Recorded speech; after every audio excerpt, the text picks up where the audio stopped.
Gas-forming reactions can feel like some of the more confusing ones to predict your products of, so we're going to take a look at 3 common ones here. So I start with HCl and sodium bicarbonate. This is acid and baking soda. And I want to predict the products, and we know we're going to find a gas, but you're going to have to just learn to spot this pattern. So the first thing I want to do is break this into ions, H plus and Cl minus, because it's an acid. We can do that. This would be dissolved in water. This would also be dissolved in water, so I have Na plus and HCO3 minus bicarbonate.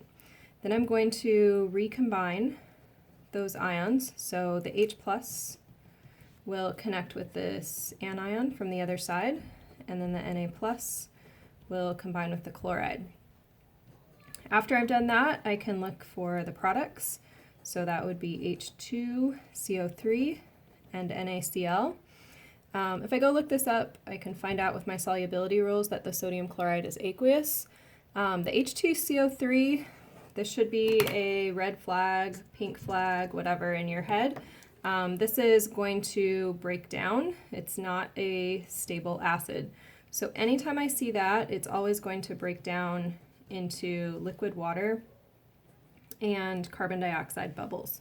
So if you can find maybe some vinegar instead at home and mix it with baking soda, you'll always see it bubbling, and those bubbles are carbon dioxide gas.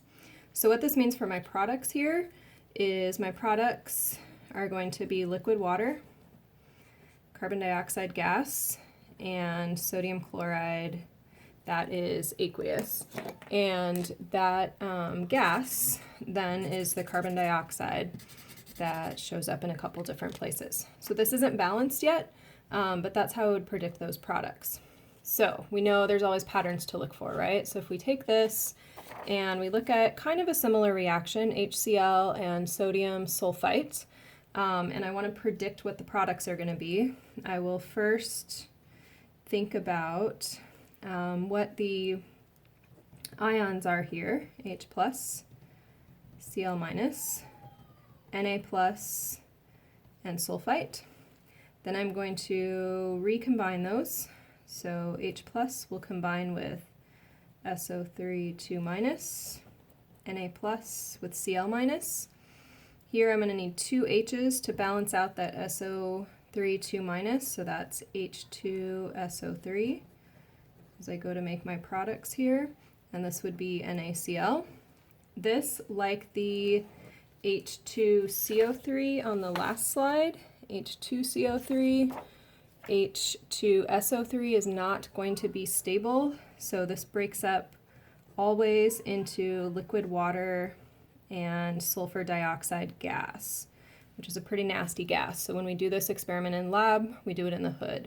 So that means your products would be H2O liquid plus the gas. That means you're going to see bubbles, and NaCl, which we know is aqueous. So again, we were looking for a gas.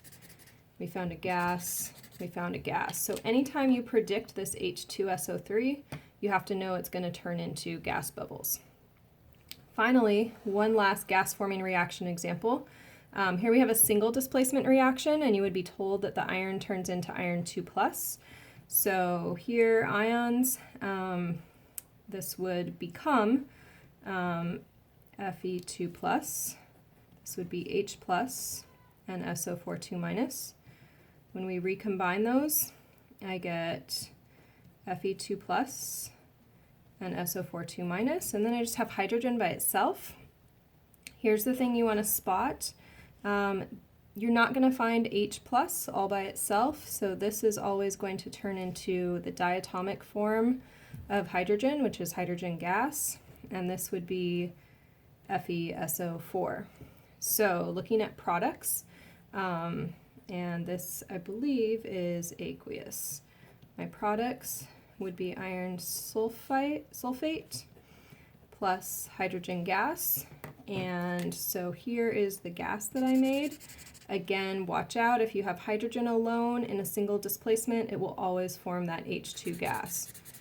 And so there is a gas as well.